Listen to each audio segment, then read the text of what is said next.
पूरे 22 करोड़ हैं, atom bomb आपके पास रखा हुआ है। एटम बम वाले कनूत नाजला नहीं पढ़ते, वो एटम बम मारते हैं। समझ रहे हैं? ये मौलवियों का बनाया हुआ ड्रामा है। कौम को आओ भाइयों बदुआ करें। मैं कहता हूं फरिश्ते ऐसों को ऊपर से जन्म ठोकेंगे कि बदुआ करें। जालिमों, ऐसे काफरों, लानतियों, ऐसे कातिलों के लिए हमारी बदुआएं लगती नहीं है उनको। उसकी वजह यह कि हमारी कौम की दुआओं में असर ही नहीं है ही नहीं है। क्यों? कि आपको तो अल्लाह ने हुक्म दिया है कि आप काफरों से किताल करें, जिहाद करें। ये क्या है कि किताल छोड़ दें, जिहाद छोड़ दें, कौम को बत्ती के पीछे लगाएं और कहें बस ना एहतजाज करेंगे, ना बाहर निकलेंगे, ना कुछ करेंगे, बस आए दुआ करते हैं। ये मजाक ना करें अवाम के साथ या आलम अल्लाह और रसूल की शरीयत के साथ। तो बाकी वो जी दुआएं करें जी, आए फिलिस्तीन के लिए इज्तिमाई दुआ होगी। और खुदा की कसम सोचें जरा, फिलिस्तीन के लिए इज्तिमाई दुआ होगी।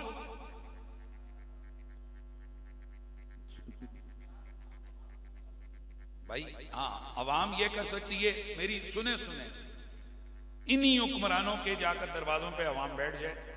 वो जड़ा एक आरामखोर चोर बाहरों मुड़ के आया है, उस वास्ते लखा बंदे इकट्ठे हो रहे हैं ना, तो फिलिस्तीन से लखा बंदे नहीं इकट्ठे हो सकते।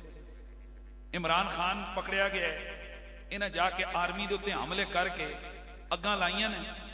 बोलो वो कुड़ियां जातक, वो जनाब दिला ते बड़ा जी इमरान खान फलाना पठान फलाने की खिलाना ये करते रहे, इतने क्यों नहीं निकले वो बात?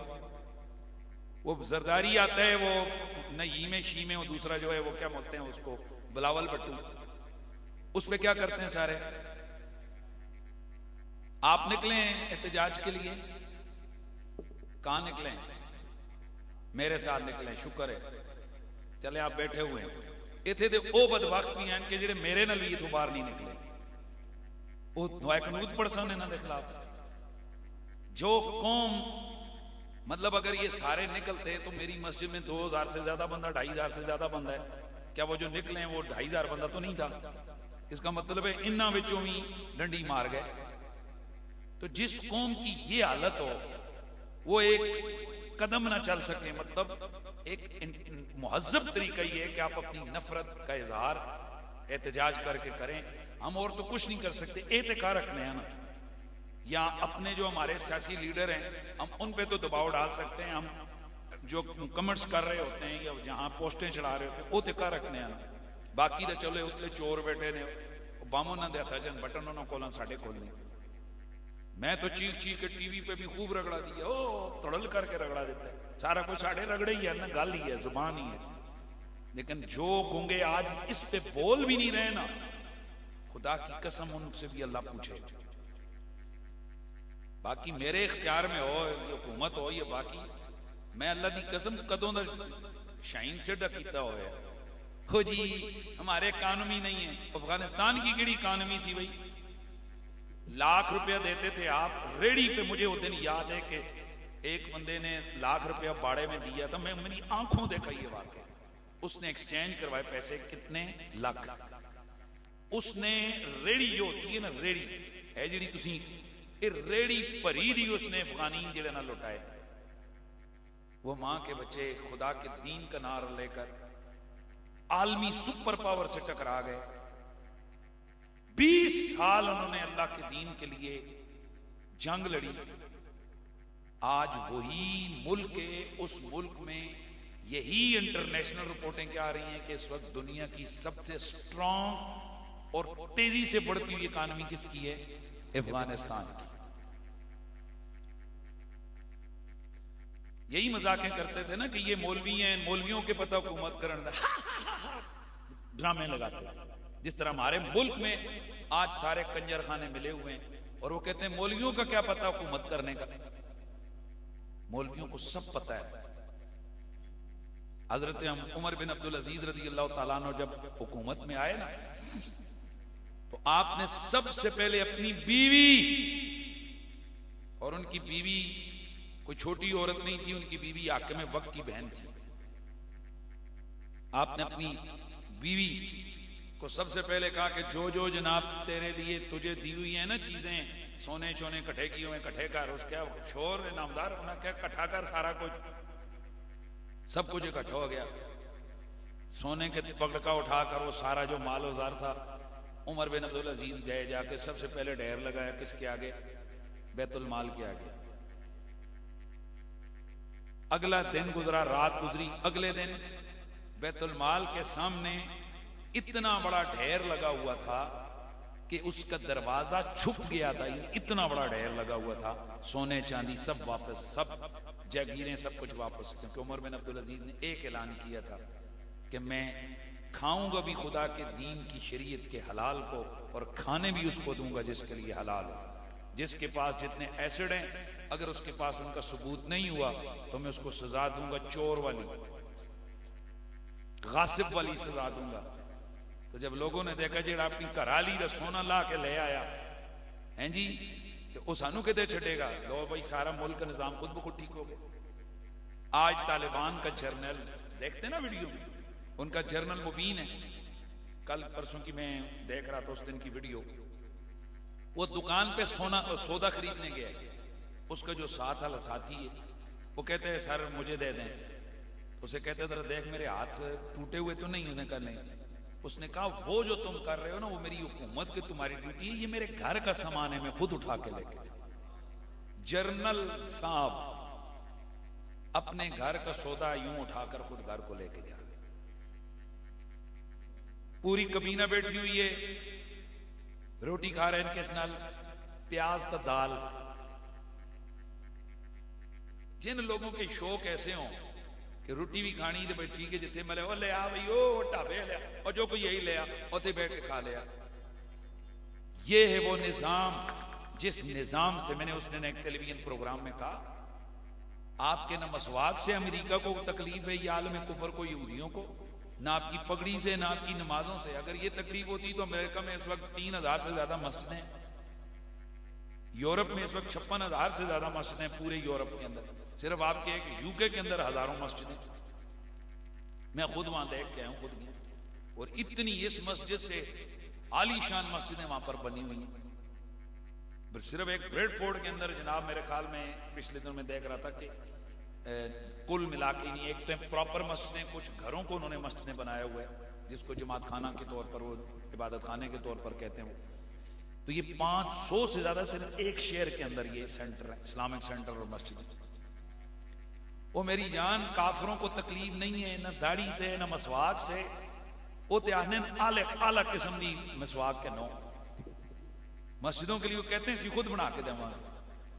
काफिर सिर्फ 2 चीजों को कबूल नहीं कर सकता, नंबर 1 इस्लामी निजाम को, और नंबर 2 जिहाद के जज्बे को, जिहाद के नारे को नेवर।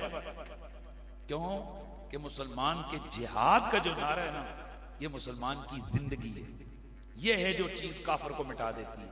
और दूसरा निजाम है, अब आप क्या कहते हो, जो इस वक्त अफगानिस्तान के अंदर ये जो निजाम चल रहा है, मसलन एक हाकिम है, वो सारे आकर बैठते हैं जगह, इस मंजर को अगर वो घिसे पिटे तबकात, हिंदुओं से लेकर सेंट्रल अफ्रीका तक और यूरोप के अंदर वो लोग के जो तबकाती निजाम में पिस कर रह गए, अगर वो इस लज्जत से आशना हो जाएं, वो सारे के सारे मुसलमान नहीं हो जाएंगे।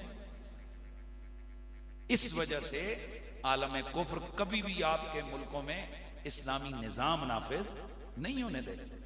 आज यहां नारा लगाया था TLP ने पाकिस्तान में कि हम इस्लामी तख्त पे लेके आएंगे निजाम, उनको इबरत का निशाना बना दिया। ठीक है, सिर्फ जिहाद का नारा लगाकर जिहादी तरबियत की थी कर्नल मोहम्मद कजाफी ने, उसके साथ क्या सलूक किया इन लोगों ने। अफगानिस्तान को पत्थर के दौर में वो कहते हैं हमने पहुंचा दिया, किस वजह से कि वहां इस्लामी निजाम भी था, जिहाद भी था। यार दुनिया ने देखा, वही जिनको दहशतगर्द अजड़ और जायल कहते थे ना अंगूठे लाने, उन्हीं अंगूठे वालों के साथ अमेरिका का सदर बैठकर कतर के अंदर क्या कर रहा था, मुज़ाकरात कर रहा था। किस पावर से? उनके पास एटम बम था, बोलो क्या था, जिहाद। मैंने कल एक टेलीविजन प्रोग्राम में कहा है कि यह भी गलत है कि अमन अमन अमन अमन, अमन से तरक्कियां होती हैं, अमन से तरक्की होती है। आए कम ऑन, दुनिया की सुपर पावर कौन है? जाहिरी तौर पर अमेरिका और रूस, बरतानिया, सिर्फ पिछले 100 साल को लगा लो, यानी इस सदी को ही लगा लो, कितनी जंगें लड़ी हैं अमेरिका ने, कितनी जंगें लड़ी हैं जर्मनी ने, यानी इसने बरतानिया ने, और कितनी जंगें लड़ी हैं रूस ने, कितनी जंगें लड़ी हैं इसराइल ने। और फिर जरा देखो वो जितने भी लोग हैं जो अमन अमन अमन अमन वाले हैं हमारे नबी ने अमन का दरस दिया है, यही लॉलीपॉप कौमों को दे रहे हैं। अरब मुल्क अरबों खरबों डॉलर उनके मौजूद हैं, इसराइल उनको जूते की नोक पे नहीं रखता। वजह क्या है? ये गलत बात है कि जंगें जो है ना वो कौमों को तबाह करती हैं, जंगें कौमों को सीधा करती हैं, मजबूत करती हैं। ये तो याशियां करती है, जो कौम याशियों में लगे होते हैं उनको पता ही, उनको किसी बात की फिक्र ही नहीं होती। यानी आज आप में से जितने यहां लोग हैं, हम में से कितनों को मुल्क की फिक्र है?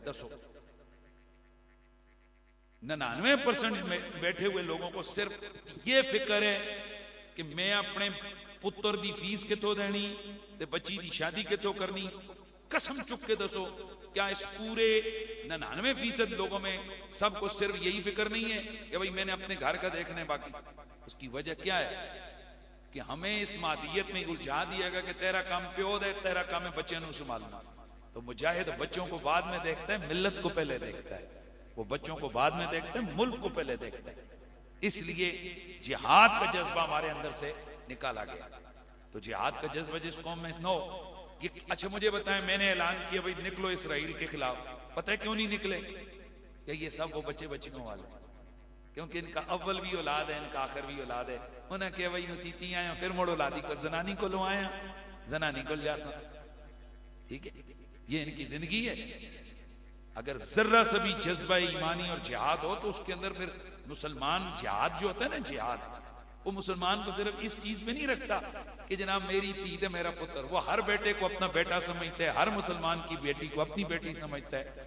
और फिर वो इकबाल पता है क्या नारा लगाया? वो कहता है एक हूं मुस्लिम हरम की पासबानी के लिए। उसके लिए सिर्फ अपना घर हरम नहीं होता, उसके लिए हर मुसलमान का घर उसके लिए उसकी गैरत होती है। वो फिर सिर्फ अपने बच्चे के सर में दर्द हो वो नहीं रोता, वो फलस्तीन के बच्चों पर भी।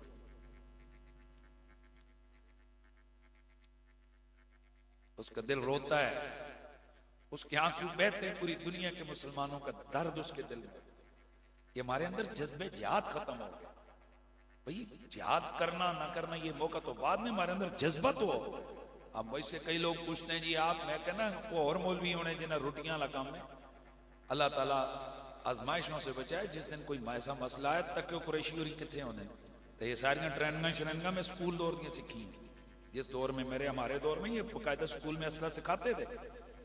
कश्मीर में मैं पढ़ता था, मुझे पूरी ट्रेनिंग अल्हम्दुलिल्लाह है। वैसे भी हमारा खानदानी भी एक है कि हमारे यहाँ असला जो है ना वो छोटे छोटे बच्चे, अल्लाह का शुक्र है मेरे छोटे बच्चे हैं, उनको अदब भी सारा सिखाया। पर मैं अपने पुत्रों निके निके असला सिखाने हैं कि पुत्र ऐस दस के कि कभी अगर हुजूर के दीन के लिए, मुल्क के लिए, इस्लाम के लिए जरूरत पड़े तो फिर असला उठाते हुए भी ना शर्माओ और घबराओ, और असला चलाते हुए भी ना शर्माओ।